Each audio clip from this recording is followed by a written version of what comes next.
whatever is being done to Natembeya, let it be done in whichever way. We have a lot of illiterate people in this house. A lot of illiterate people who should be told to go home. They know what the Constitution means. And I want the NSIS to listen to this carefully. The Constitution and the amendments which we do not have, and the tenets of the Constitution and the preamble of the Constitution speaks of rights. Rights. But when you want to coerce evidence from somebody to fulfill your ego, they wait and rot in cage. Time is coming when I will be the president in this country. Time is coming. Either me, Eugene, Amisi, or when we shall be, one of us will be. And I will put this country very straight. I will put this country back to the drawing table. And trust me, if you violate the law or you steal, we shall make the laws to hang you. Offenders don't rot. We saw what Moi did. He died seeing what the differences were.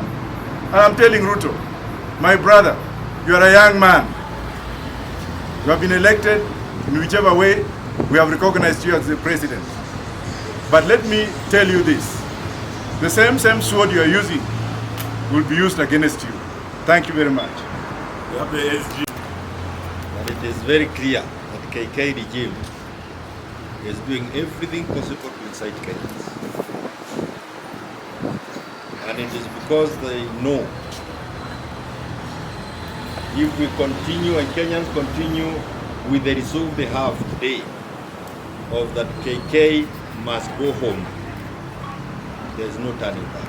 Everything they are doing is to incite Kenyans into violence.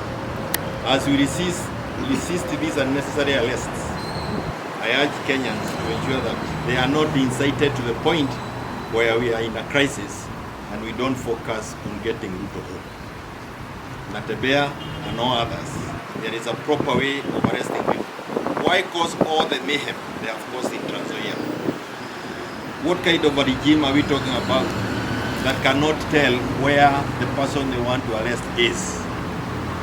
The fact that they caused all that trouble in Tanzania, why they knew where Governor Natembeya was, is clear evidence that it is KK who are the cause of all the trouble that we are having, and hell-bent of ensuring that we are in a necessary chaotic situation. The only way perhaps they think they can survive. They will not survive. As I told you, we have a big team of lawyers, over 20 lawyers who are available to advise the governor and to represent him. Only 2 have been allowed in. You are talking of just 10% of a team, meaning he has been denied his rights to proper legal representation, proper legal advice, and he has been coerced to record a statement. As we speak, up to now, we have not been told, we have not confirmed what charges are being preferred or probably what areas of investigation the officers have been carrying out. We are very shocked that even as the governor is recording his statement, EACC has released a statement. We are informed, it's now in public domain, that they have released a statement accusing our governor of kickbacks and some 1.4 billion, meaning they have started doing what Kioni used to do, prosecuting people through the press, through the media, even before proper charges have been brought, before the lawyers have been told why our clan has been brought here. You find EACC circulating on social media accusations, trying to create the perception that governor is corrupt, trying to create the perception that there's been looting in Transoya. That is totally unprofessional, and it's prejudicial to the case of Governor Natembeya. These are some of the grounds that we will be raising and objecting to the manner in which this matter has been handled, from investigations to the arrest to the coerced statement writing, and also the manner in which the legal team has been blocked. We are not happy with what is happening, and we expect better from the new CEO of this very critical institution. Let him be more professional than he has been in this case. Okay, his home has been destroyed. I don't know exactly.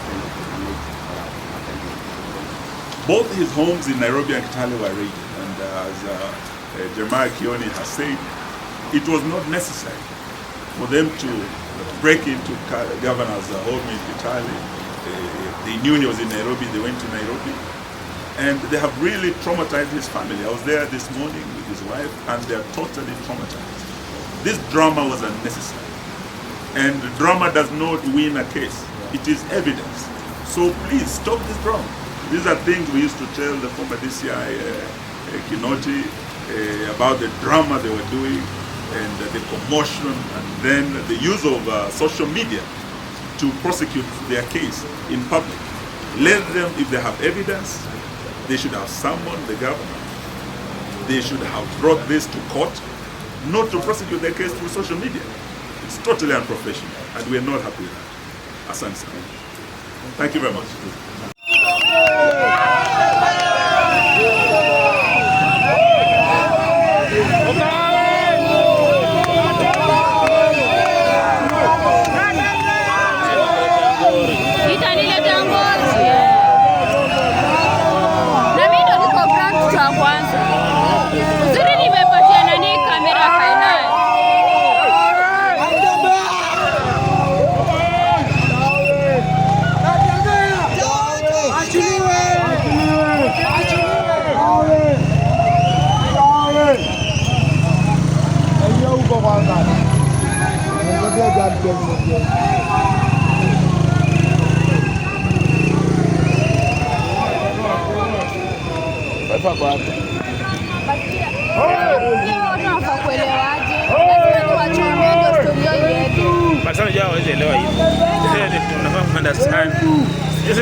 Acha niongee na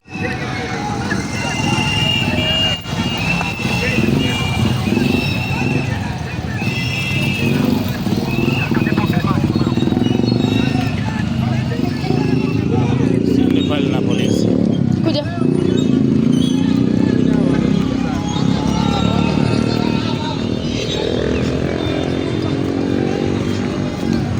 Tusiende karibu sana na watu.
Bwana anakanyagisha mnyama huku. Ana huruma bwana. Ajione huruma.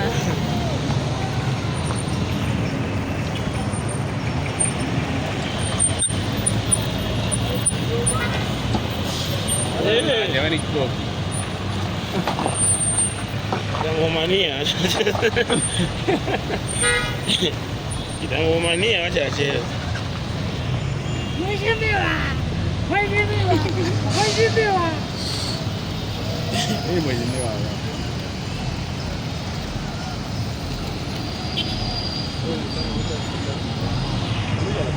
Ile mkono mzima.